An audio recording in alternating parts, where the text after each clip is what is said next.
itu pakai papan, kan begitu ya. Jadi begitu anak nangis terus, gimana emaknya? Nangis po! Jadi diketok nih. Ini apa namanya papan.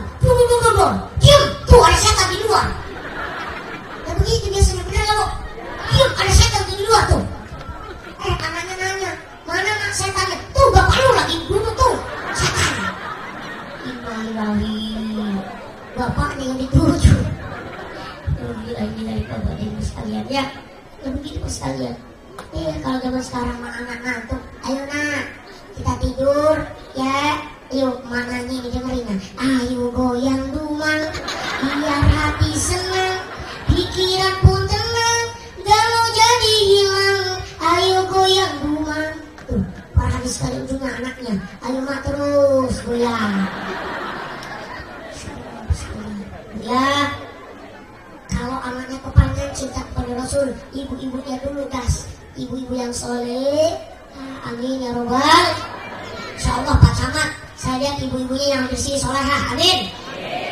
Ya ibu-ibu, jadilah istri seperti istrinya Rasul, Siti Khadijah, janda yang 40 tahun, tapi cantik, janda kaya. Begitu para sekalian. Luar biasanya. Istri yang paling dicintai oleh Rasul ialah Siti Khadijah.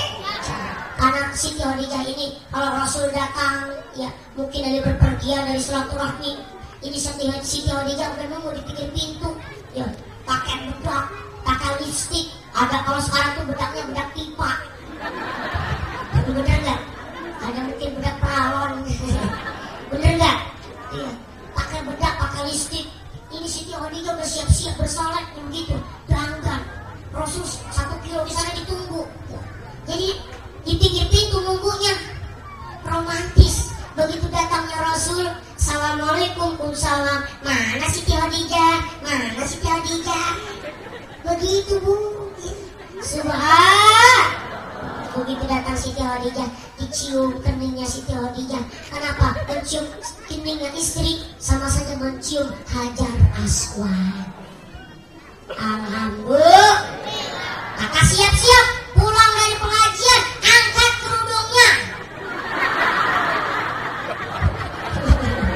Begitu diangkat kerudungnya dari jauh, kata suaminya, wah pulang dari pengajian gak benar nih. Begitu telepon dari pintu, Pak, kalau kepengen cium Hajar Aswad, cium deh Hajar Aswad. Begitu. Bener gak Bu? Bener gak Bu? Insyaallah. Maka ayo para sekalian, ini Siti Khadijah. Siti Khadijah itu paling nurut sama Rasul. Harta segitu banyaknya habis. Kenapa? Karena berdakwah di jalan agama Allah Subhanahu wa ta'ala. Ini kadang-kadang suaminya pulang kerja ya.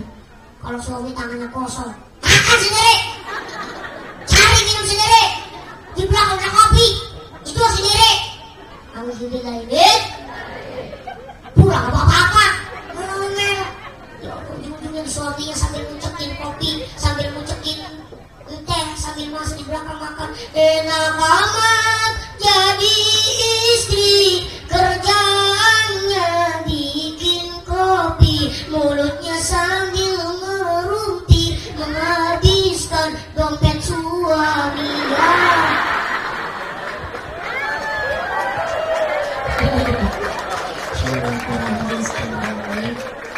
Maka itu ibu dan bapak para hadirin sekalian, ayo senantiasa menjadi istri seperti istrinya Siti Khadijah, ya, istrinya istri Rasulullah Sallallahu Alaihi Wasallam. Amin ya robbal alamin. Ayo sayangi sekalian, apa yang diperlukan seorang istri, seorang suami, kita lakukan insya Allah para hadis sekalian ya. Gak rugi dah apa yang dikatakan oleh suami, apa yang diikuti oleh suami. Kalau itu di jalan benar kita ikuti, gak ada yang ruginya. Benar apa enggak? Benar apa benar? Insya Allah para hadirin sekalian ya. Ayo senantiasa kita berdoa kepada Allah, doakan suami kita supaya suami kita diberikan kesehatan, panjang umur, selalu membimbing dalam agama Allah Subhanahu wa ta'ala. Amin ya robbal alamin. Para hadis sekalian, istri-istrinya Rasulullah sallallahu alaihi wasallam. Yang cinta kepada Rasul, insya Allah hidup kita bahagia dunia dan akhirat. Amin ya robbal. Ya. Lalu yang ketiga, ya, ini anak akan jadi anak yang soleh dan soleha apabila ini anak cinta anak namanya Al-Qur'an. Alhamdulillah. Ibu-ibu senang gak kalau anaknya cinta sama Al-Quran? Senang gak kalau anaknya bisa baca Al-Quran? Insya Allah. Apalagi kalau anak itu hafiz Al-Quran. Alhamdulillah. Kemarin waktu saya ikut aksi, jadi ada aksi junior.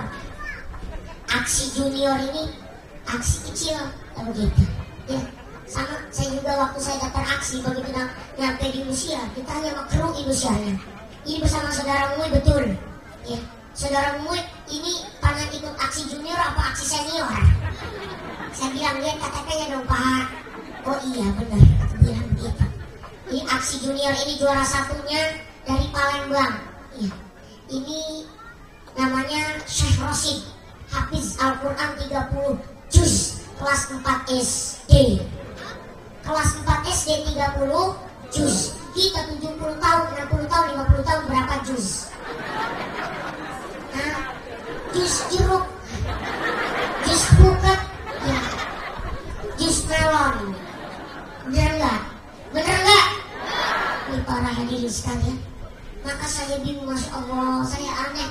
Ini kelas 4 SD 30 juz. Saya tanya sama ibunya, Ibu selama ngandung ini anak gimana? Dijawab sama ibunya, nah selama saya ngandung ini anak, ini Rashid 1 bulan 2 bulan di kandungan, alhamdulillah sampai lahir 9, sampai lahirnya 9 bulan, alhamdulillah 30 juz saya beres begitu. Jadi terus beres Al-Quran sampai 30 juz. Alhamdulillah ini anak dari umur 7 tahun 1 juz Al-Quran alhamdulillah udah hafal. Jadi kelas 4 SD beres 30 juz sampai diundang di Mekah. Alhamdulillah. Subhanallah. Sampai disebut sekarang Syekh Rashid. Syekh disebutnya. Kenapa? Hafiz Al-Quran. Maka ibu-ibu ini motivasi bagi kita semua. Bagi yang ngandung anak 1 bulan 2 bulan, biasakan. Ya insya Allah. Karena anak itu mendengar.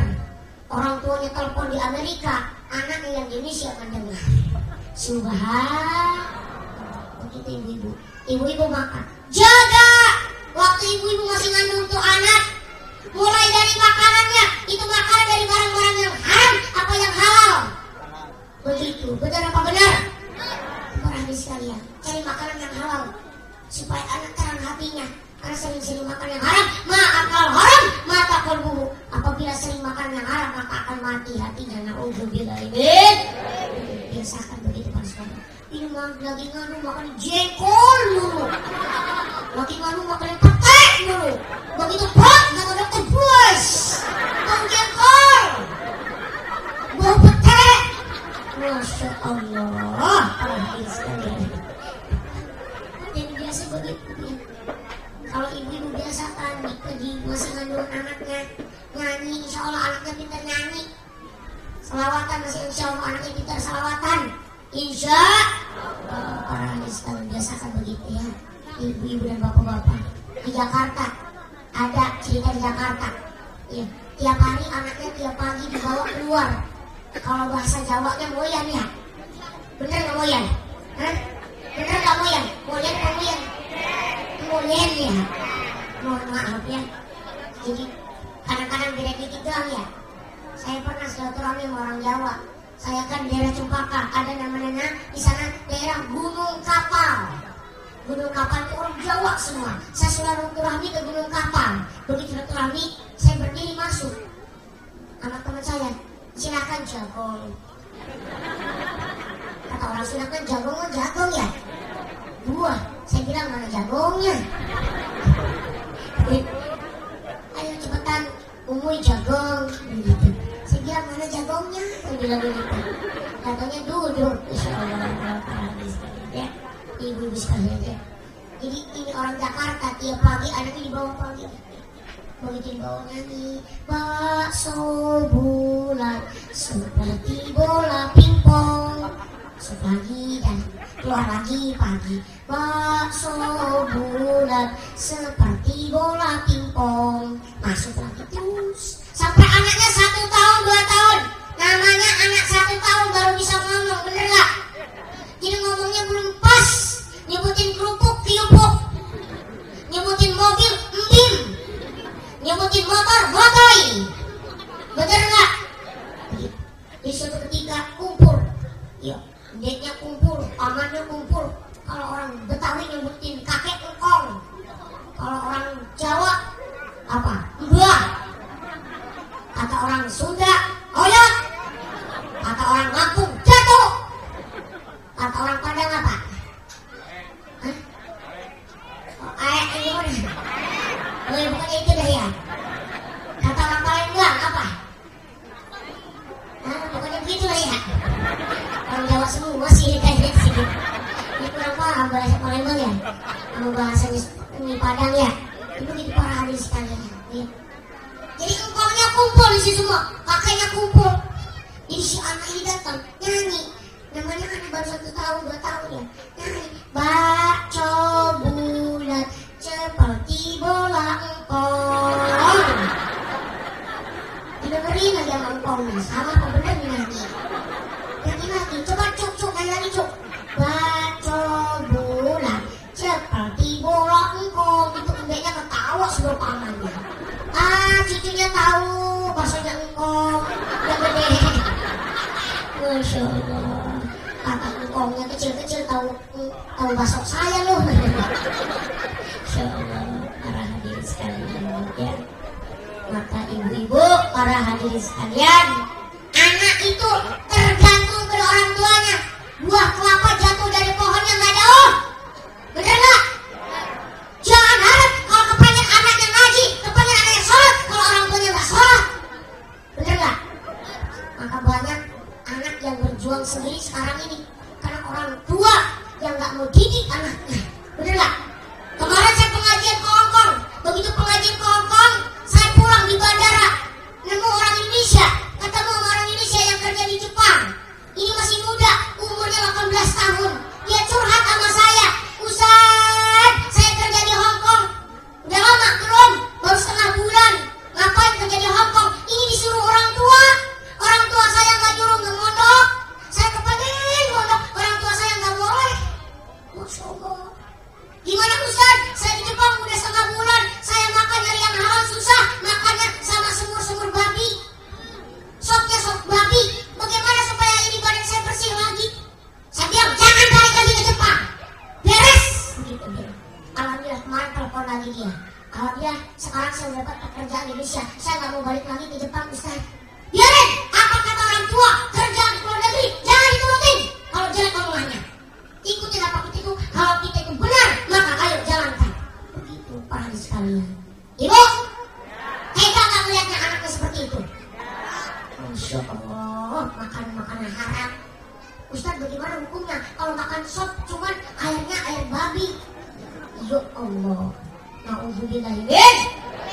Mudah-mudahan senantiasa hikmah di bulan Maulid Nabi ini senantiasa jadi anak kita cinta kepada Allah Subhanahu, cinta kepada Rasulullah Sallallahu, ketiga cinta kepada Al-Qur'an. Amin ya Rabbal. Inilah para hadirin sekalian hikmah Maulid Nabi. Ya, mohon maaf karena ikan sepat, ikan gabus, penayar tawar lebih cepat, lebih bagus karena waktunya sudah asar. Waktulah yang membatasi kita untuk bertemu. Mudah-mudahan bisa bertemu kembali di episode yang akan datang, di studio yang akan datang. Wah, begitu ya. Apabila ada jarum yang patah, jangan taruh dalam peti. Apabila kata-kata saya salah, jangan laporkan ke polisi. Astagfirullahaladzim, astagfirullahaladzim, astagfirullahaladzim. Wallahu muwaffiq ila aqwamit thoriq. Wassalamualaikum warahmatullahi wabarakatuh.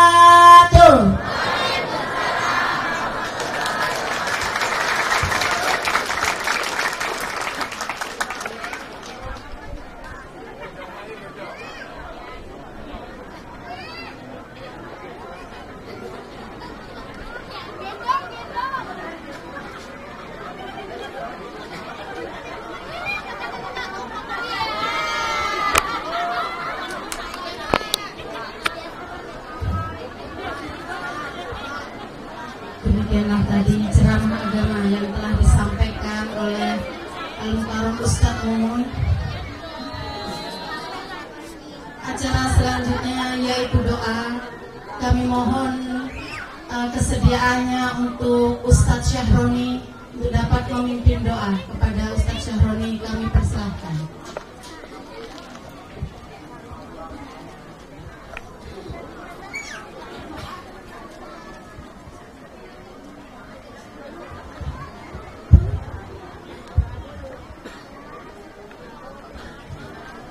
Assalamualaikum warahmatullahi wabarakatuh. Marilah kita bersama-sama berdoa, mudah-mudahan pertemuan kali ini mendapatkan ridho dari Allah Subhanahu wa Ta'ala.